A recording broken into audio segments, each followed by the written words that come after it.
ഒരുതരം mob lynching സ്വഭാവം നമ്മുടെ സോഷ്യൽ മീഡിയയിൽ ഉണ്ടെന്നുള്ളതാണ്. ഈ വിഷയം ആളുകൾ ശ്രദ്ധിക്കുന്നപ്പോഴാണ്, ദീപക് ഭരിക്കുമ്പോഴാണ്. പക്ഷേ ഞാൻ ഈ വീഡിയോ, അതായത് ഈ സ്ത്രീ ലൈവായിട്ടിട്ട വീഡിയോ ഉണ്ട്, ആ വീഡിയോ ഞാൻ അന്ന് തന്നെ കണ്ടിരുന്നു. ഞാൻ അന്ന് ലീവായിരുന്ന സമയം എനിക്കത് ഭയങ്കര കൗതുകമായിട്ട് തോന്നി. ഞാൻ നോക്കി, അപ്പോൾ ഈ വീഡിയോ മുഴുവൻ ഞാൻ കണ്ടു. അപ്പോൾ അവരെന്തെങ്കിലും ഡിസ്ക്രിപ്ഷൻ കൊടുത്തിട്ടുണ്ടോ, അവരെന്താണ് പറയുന്നത് നോക്കി, അതിലൊന്നുമില്ല, പ്രത്യേകിച്ചൊന്നും പറയുന്നില്ല. അതായത് ആ വീഡിയോ പിന്നീട് ഇവർ ഡിലീറ്റ് ചെയ്തിരുന്നു. അതിനുശേഷം ഒരു ചെറിയ വീഡിയോ സ്ലോ മോഷനാക്കിയിട്ടതാണ് ഇന്ന് ലോകം മുഴുവൻ കണ്ടുകൊണ്ടിരിക്കുന്നത്. മറ്റേ വീഡിയോ ഡിലീറ്റ് ആക്കി, പക്ഷേ ആ വീഡിയോ ഞാൻ കണ്ടിട്ടുണ്ട്. ആ വീഡിയോ പരിശോധിക്കുന്ന ഒരാൾക്ക് ദീപക് ഏതെങ്കിലും തരത്തിൽ ആ സ്ത്രീയെ ഉപദ്രവിച്ചെന്ന് കാണാനേ കഴിയില്ല.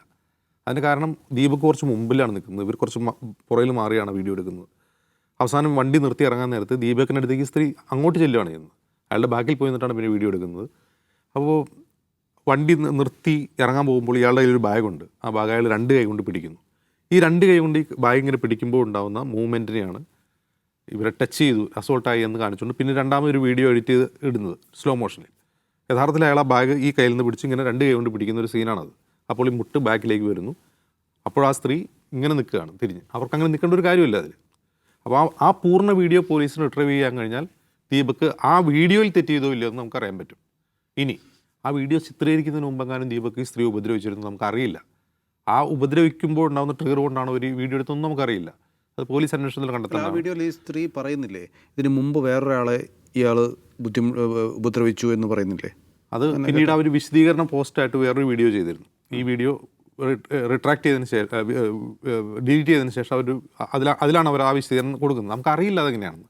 ആ ബസ്സിനകത്തൊരു CCTV ക്യാമറയുണ്ട്, അതിലെന്തെങ്കിലും പതിഞ്ഞിട്ടുണ്ടോ, ബസ് ജീവനക്കാർ അങ്ങനെ എന്തെങ്കിലും നോട്ടിഫൈ ചെയ്യണം, അത് പോലീസ് അന്വേഷിക്കേണ്ട കാര്യമാണ്.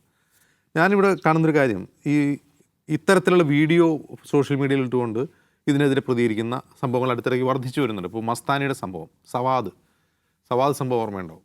മറ്റൊന്ന് ഈ ഏതാനും മാസം മുമ്പ്, 2 മാസം മുമ്പാണ് 2 സഹോദരിമാർ, ഒരു പ്രായമായ ആൾ അവരെ ഉപദ്രവിച്ചപ്പോൾ, അവരുടെ അനുജത്തി ഉപദ്രവിക്കുമ്പോൾ മറ്റൊരു പെൺകുട്ടി ഇത് ചിത്രീകരിച്ച് വീഡിയോ പോസ്റ്റ് ചെയ്തിരുന്നു.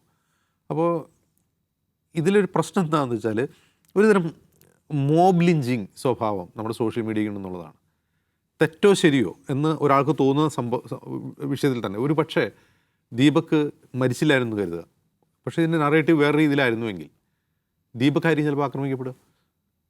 അവനെ വച്ചേക്കരുത്, അവനെ കൊന്നുകളണം, അവനെന്തൊരു മോശമാണ്. അതായത് ഇവരിപ്പോൾ കട്ട് ചെയ്തിട്ട വീഡിയോ ഉണ്ടല്ലോ, എഡിറ്റ് ചെയ്തിട്ട വീഡിയോ മാത്രമാണ് ഇട്ടിരുന്നത് കരുതുക.